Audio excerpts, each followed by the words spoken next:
All right, so you said you thought you were wearing your belt too tight. Yeah, I know we talked about this before, but just for a refresher, you want to be able to take a full belly breath with your belt on. I usually keep my belt on the entire session. Like I don't ever take it off unless I'm going to pee or something.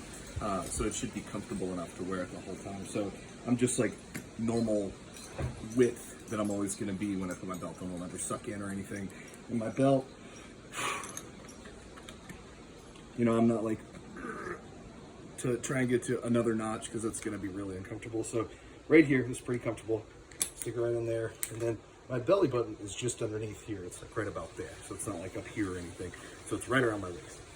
And then to make sure my belt's in the right spot, one air squat is fine. If it's not in the right spot, it'll pinch there and then it'll probably shift into the position it needs to be. But I always just get it in the right spot before I ever get under the bar. Okay? All right, that's good. I'll leave it like this the rest of my session. Okay, so first I'm just gonna do a couple reps, demonstrate really sliding back into the hips. You know, you're having, as you've pointed out, kind of the issue with, at the bottom, a little bit of rock forward. And that little bit of rock makes the bar weigh 100 extra pounds, you know? So, not keeping the lower back in extension, not keeping a big chest in the hole. So, again, I have to do a couple reps from the side, and then a couple reps from the front to show the chest.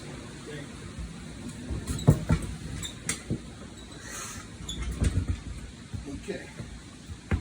So, remembering also around making sure your feet are the proper width. I know a while ago we had a problem because your feet were too wide. So, you know, the heels being about shoulder width apart or so, and the toes angling out far enough for the knees to track over. Now, sitting my hips way back, right? So they come way back here, all the way into the bottom. And then I push up from my ass there. So like, you're getting down into the hole and you're getting a good bounce, but then you're not carrying that through into hip drive. And you usually end up failing right around here. So,